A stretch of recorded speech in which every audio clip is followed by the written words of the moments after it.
안녕하세요. 고고 알쓸 심사 미스터 신입니다. 오늘 이 시간은 사소한 행동과 말투에서 알아내는 성격과 심리에 대해서 함께 나눠보겠습니다. 그래서 오늘 여러분들이 요 내용들을 잘만 캐치해도 앞에 첫 번째에 그 마음 약한 사람 유형에 관련돼서 여러분들에게 나름대로 정보를 함께 나눴는데, 오늘은 두 번째 시리즈로 자기애가 너무 커서 사람들과 관계를 어떻게 해야 되는지, 그래서 이런 사람들을 어떻게 대해야 되는지 이 부분들에 대해서 함께 알아가고 솔루션까지 함께 알아보겠습니다. 그래서 이 자기애가 강한 사람들 가운데에 첫 번째로는요, 애정결핍에서 오는 자기애가 있고요. 두 번째는요, 그냥 왕자처럼 공주처럼 대접만 받고 그래서 응석바지로 성장했다든지, 너무나도 한 사람을 위해서 그 많은 사람들이 이렇게 심할 정도로 과하게 과잉보호를 하는 그런 어떤 유형들이 나중에 어른이 되어서도 심각한 문제로 자기애성, 성격장애에 가까울 정도로 이런 어떤 관계가 이렇게 형성되고 또 자기 자신을 그렇게 보여준다는 거죠. 그래서 이런 분들을 어떤 식으로 접근해서 어떻게 또 이런 사람들을 알아낼 수 있는지 한번 알아보겠습니다. 첫 번째, 애정결핍에서 오는 이러한 유형들은요, 이렇습니다. 어려서부터 너무 외롭게 성장한 거죠. 부모님들은 맞벌이 하러 나가고, 그래서 저녁 늦게 들어왔을 때 아이는 그냥 기다리다 지쳐서 방구석에 이렇게 구부리고 누워서 잠이 들었다가 엄마가 오는 소리에 그냥 귀가 번쩍 뜨이고 나가서 그 엄마를 향해서 달려나가고, 그래서 그 엄마가 꼭 안아줬을 때 그 기쁨, 그 만족감, 위로, 이런 것들을 자주 체험한 유형들은요, 어른이 되어서도 그렇게 자기 결핍에서 오는, 애정 결핍에서 오는 그 사랑을 갈구하게 돼 있다는 거죠. 그러다 보니까 연인을 만나더라도 그 연인에게 대하는 어떤 행동들이 그만큼 받고 싶기 때문에 해주고 나서도 섭섭한 마음이 들면 그 결핍에서 오는 그 섭섭함, 외로움이 상당히 사무친다라는 거죠.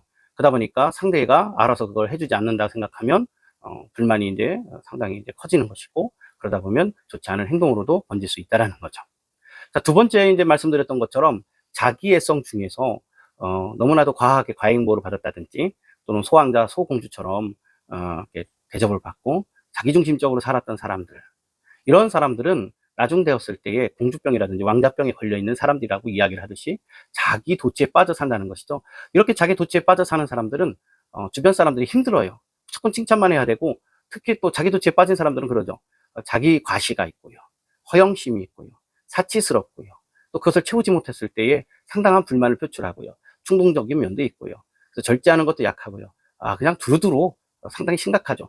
그래서 자기애성도 적당한 자기애성은 뭐 귀염성도 있고 애교도 있고 뭐 그렇게 보일 수 있지만, 이게 심각해졌을 때에는 주변을 아주 초토화시킨다는 거죠. 그래서 내 자식을 낳고 나서도 자기 자식한테 헌신적인 어떤 행동보다는 오직 나만 하는 경향이 있고, 그러다 보니까 사치를 부리고 자기 치장하는 데 치우치다 보니까 이게 문제가 생길 수가 있고, 또 양육도 제대로 되지 않는다라는 거죠. 남성들도 마찬가지입니다. 나만 하게 되는 것이 있고, 자기 치장에 바쁘고, 또 충동적이고, 또 바람도 많이 필 수가 있어요. 그리고 자기를 왕자처럼 대해주는 사람들을 좋아하면서도 끊임없이 자기만 위해달라고 하는 유형들이라고 볼 수 있습니다. 그러다 보니까 일상 속에서 이런 사람도 구별해내기가 어렵진 않겠죠. 뭐 이렇게 너무 사치를 하는 것처럼 보이거나 꾸미거나, 그러면서 자기 자랑을 은근히 하는 사람들, 또는 뭐 그냥 도에 지나칠 정도로 자기 자랑하는 사람도 마찬가지고요. 이런 사람들은 자기애성이 상당히 강하다는 걸 알고 여러분들은 대처해야 됩니다.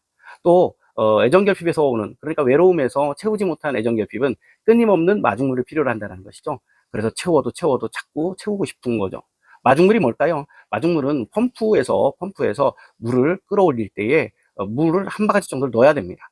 그걸 넣어놓고 펌프질을 했을 때에 그 진공 상태에서 물이 쭉 품어져 올라오는 것이거든요. 그러니까 지금의 젊은 세대는 이 펌프의 원리를 모르시는 분도 있겠지만, 제 또래들만 돼도 40, 50대만 돼도 이 원리를 알 거예요. 이 펌프가 어떤 것인지 알 겁니다. 그렇듯이 펌프가 물을 끌어올리는 역할을 끝내고 난 다음에 딱 멈추면 다시 물을 품어 올릴 때에 이 마중물이 필요하다는 것이죠. 이렇듯이 애정결핍에서 오는 이 어떤 그 자기애는 끊임없이 채워야 되는데, 당장 순간 마중물처럼 채워졌을 때 그때는 만족해요. 그런데 돌아서면 다시 자기 존재가 어떤 존재인지 다시 한번 자기를 돌아보게 되고, 돌아봤을 때에 성찰적인 태도가 아니라 자기 비하적인 태도를 갖게 된다는 것이죠. 그래서 자기를 비평하고 안 좋은 쪽으로 생각하고 끊임없이 못났다라고 생각하고, 그래서 누군가를 통해서 다시 확인을 받고 싶어 하고, 그래서 나는 역시 못났나 봐, 나는 쓸모가 없나 봐, 나는 천덕꾸러기야, 난 이거밖에 안 되는 혐오스러운 존재야 라고 얘기했을 때에 옆에서 아니야, 너는 나에게 너무 소중하고, 아니야, 너는 나에게 너무나도 귀한 사람이기 때문에 나를 행복하게 해주는 너 존재만으로도 나한테는 너무 좋은 사람이야, 소중한 사람이야 라고 얘기했을 때 그때 순간은 들으면서 좋지만 돌아서면 다시 또 자신을 의심하고 이게 끊임없는 마중물이 필요하다는 거죠. 이것은 애정결핍에서 오는 외로움 속에서 또는 자기 어떤 확신이 없는 자기의 사랑이 없는 이런 분들이 계속해서 이것을 이제 원하는 애정결핍이라는 거죠. 이렇게 온 자기의 애라는 것입니다. 자, 그렇기 때문에 이런 유형들을 보면 몇 마디만 해봐도 우리는 알 수가 있습니다. 좀 뭐 침울해 보인다든지 우울해 보인다든지 또는 자신감이 없어 보이는 사람들 가운데 그 마음속에는 자기애가 있겠죠. 사람은 누구에게나 자기애는 있습니다. 그러나 정도의 차이겠죠. 그런데 그 정도가 상당히 클 때에 많이 원하는데 마중물을 원한다는 것이죠. 먹어도 계속 갈증이 나는 그런 애정결핍이라는 겁니다. 그래서 요분들을 이렇게 딱 보면 아 그렇구나 이런 사람들이 이럴 수 있겠구나 하고 감을 잡을 수가 있다는 겁니다. 그리고 계속해서 자신 없어 하면서도 칭찬 듣고 싶어 하고 인정받고 싶어 하는 모습도 있다는 거죠. 그리고 이제 두 번째 말씀드렸던 자기애가 너무 심한 사람들의 이 유형들은 몇 마디만 들어봐도 알 수가 있어요. 은근히 자랑하려고 하고 또 사치스럽고 또 꾸미는 거 너무 좋아하고 자기중심적인 말만 하고 뭐 자랑만 하는 거죠. 자랑만 하고 나 칭찬 안 해주는 사람은 그냥 너무 막 싫어하고 멸시할 정도고 그러면서 공주처럼 왕자처럼 이렇게 대접해주는 그런 어떤 사람들을 원한다는 거죠. 그러니까 말투에서 딱 보면 알 수가 있습니다. 그러면 우리가 이런 분들에게 어떻게 접근해야 될까요? 첫 번째는요, 영업을 하시는 분들은 무조건적 칭찬입니다. 그리고 자기 자신에게도 꾸밀 수 있는, 그러니까 세련된 모습으로 다가가야 된다는 것이죠. 허영기가 있기 때문에 그 허영심을 살려주고, 그래서 너무 멋있는 것 같아요. 아름다운 공주님 같아요. 왕자님 같아요. 이거 뭐 이 물건만 사신다면 내가 볼 때는 참 괜찮을 것 같습니다. 이거요, 뭐 행색 좀 한다는 사람들은, 난다는 사람들은, 괜찮다라고 수준 있는 사람들은 이거 안 사고는 못 베깁니다. 지금까지 그런 분들을 많이 만났는데 대부분 이걸 선택합니다 하면 자기가 수준 있는 사람이라고 생각하면서 거기에 빨려들기 시작하고 마치 체면에 걸린처럼 그 암시기법에 걸려버리면 살 수 있다는 거예요. 그래서 이분들에게 영업적으로 접근해가지고 어떤 계약을 성사하고 싶으면 계속 칭찬과 정말 입에 담으면 어떤 때는 그냥 막 버터를 바른 것처럼 막 느낌이 막 이렇게 니글니글할 수도 있는데 그 정도로 감수하고 작정하고 다가갔을 때에 계약은 성사될 수 있다는 걸 여러분들이 참고했으면 좋겠고요. 인간관계에 있어서는요, 여기서 솔루션입니다. 바로 피하라. 이렇게 말씀드리는 게 좀 그렇겠지만 애정결핍이 있는 분들은 뭐 그냥 무조건 피하라라기보다는 뭐 상담을 통해서 치유를 받으면 어느 정도 해결될 수가 있어요. 그래도 여지가 있어요. 그런데 자기애성 성격장애 가까운 이분들은 왕자 공주처럼 성장한 이분들은 조금 어렵습니다. 아니 많이 어렵습니다. 조금이 아니죠. 그래서 이 어려움 속에서 그들을 어떻게 바꿔서 쓰려고 하면 안 된다는 거예요. 연인 관계도 마찬가지입니다. 바꿔서 쓸 수가 없습니다.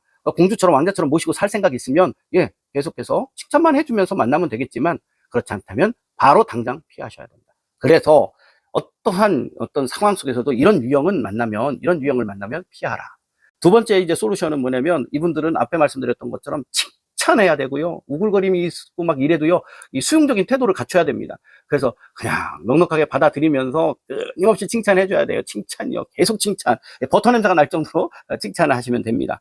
그래서 내가 수준이 있으면서도 나보다 당신은 더 수준 있는 사람이야 라고 느낌이 갈 수 있을 정도로 해주신다면 그분은 아마 당신을 기다리지 않을까 생각이 듭니다. 특히 영업에는 요 부분들을 잘 활용하시면 되겠죠.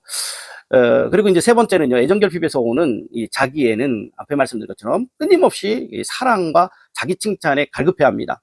그래서 계속해서 칭찬해줘야 된다는 거죠. 그래서 마중물이 필요하다는 겁니다.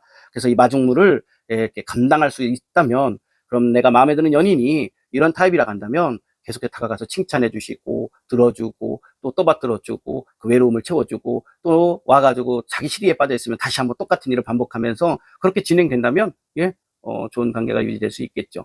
그러나, 이런 어떤 정성을 들이고 힘들게 했던 거에 반해서 나중에 혹여 결혼을 한다 했을 때에 그 결혼을 하게 되면 굉장히 그 각오를 하셔야 될 필요가 있습니다. 채워지지 않고 관계가 멀어지고, 그래서 내 자신이 존중받지 못한다는 생각, 소중하지 않다는 생각이 들면 어떤 상대 배우자는 그러니까 새로운 대상을 찾는다든지 또 그렇게 자기를 공주처럼 대해주거나 왕자처럼 대해주는 그 대상을 통해서 마음을 빼앗겨 버릴 수가 있다는 거죠. 그래서 이 부분들은 참고하시고요. 잘 이렇게 접근해서 이 부분들을 잘 활용하셨으면 좋겠습니다. 지금까지 시청해 주셔서 감사하고요. 여러분들 구독과 좋아요, 알람은 저희 알림은 설정을 해주셨을 때에 저에게는 힘이 되고요. 또 영상 제작하는 데 있어서도 큰 보탬이 되겠습니다. 부탁드리겠습니다. 감사합니다.